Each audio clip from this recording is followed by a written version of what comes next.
जी, अस्सलाम वालेकुम। मेरा नाम डॉक्टर शफीक चीमा है। मैं diplomat American board of internal medicine और नेफ्रोलॉजी हूँ।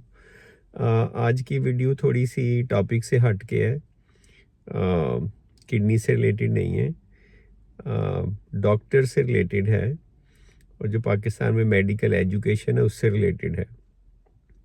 मैं यूजुअली इस तरह के इश्यूज़ पे, आपको पता है जितनी वीडियोज़ हैं, वीडियो नहीं बनाता, लेकिन ये बहुत ही डिप्रेसिंग और शॉकिंग था जो रिसेंट एक दो इंसिडेंसीज हुए, जिसमें यूनिवर्सिटी ऑफ लाहौर के एक बच्चे ने छलांग लगा के ख़ुदकुशी की, और एक रिसेंटली भी एक बच्ची ने इसी तरह से किया। वो अल्लाह का शुक्र है बच गई।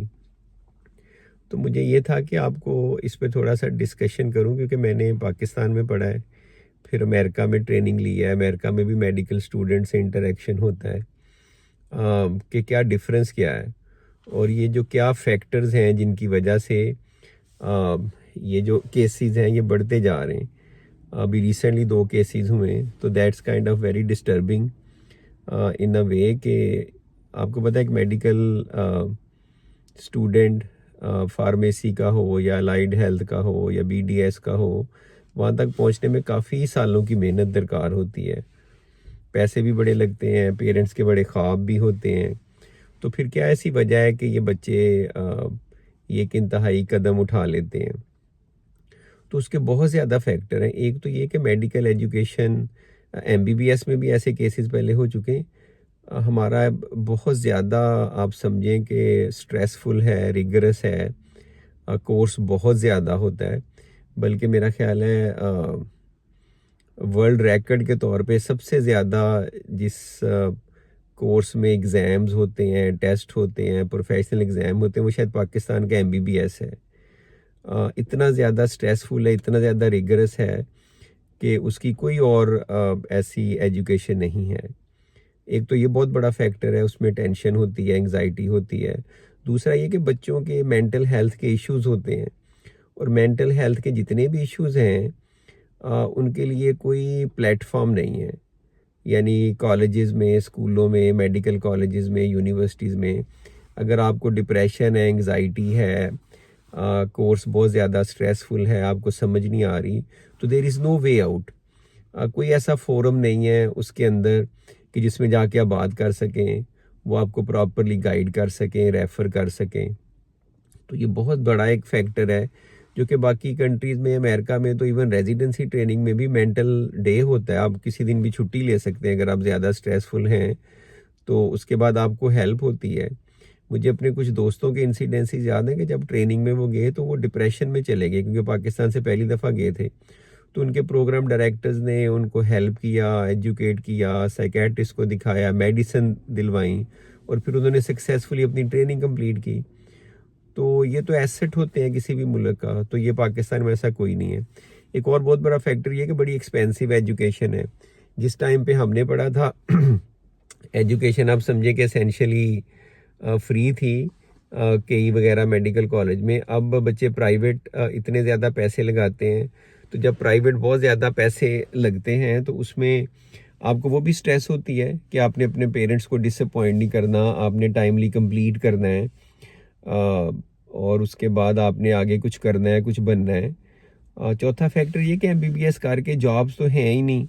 आप 2 करोड़ रुपया लगाते हैं और 50,000 वाली आपको जॉब मिलती है।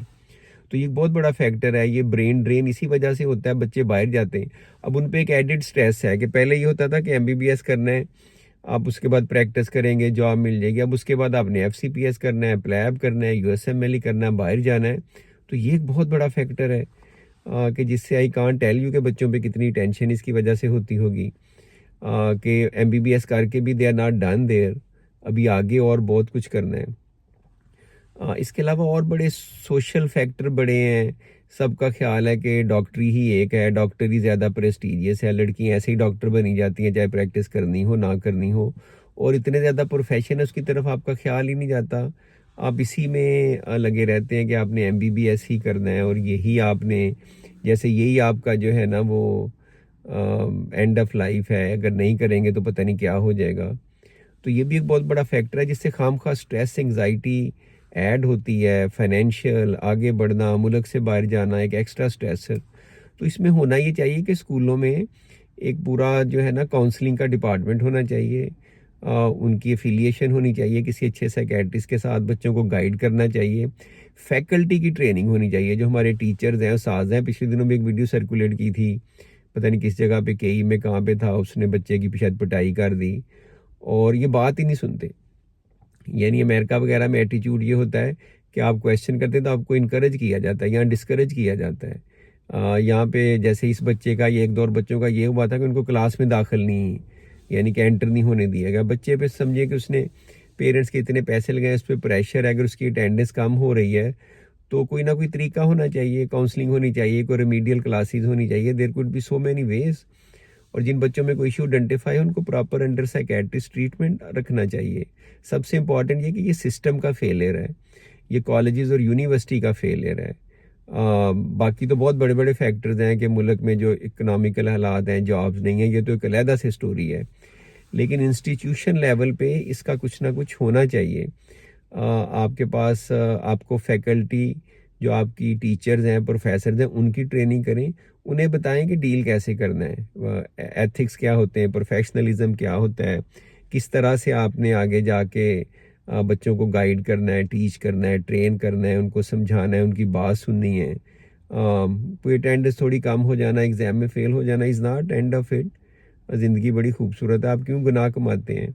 तो इसलिए मुझे ये है कि ये स्टूडेंट्स के लेवल पे भी और ज़्यादा इंस्टीट्यूशन की और गवर्नमेंट की और अदारों की और यूनिवर्सिटीज़ की रिस्पॉन्सिबिलिटी है, क्योंकि ऐसा सिस्टम वज़े करें कि इस तरह का इंसिडेंस दोबारा ना हो।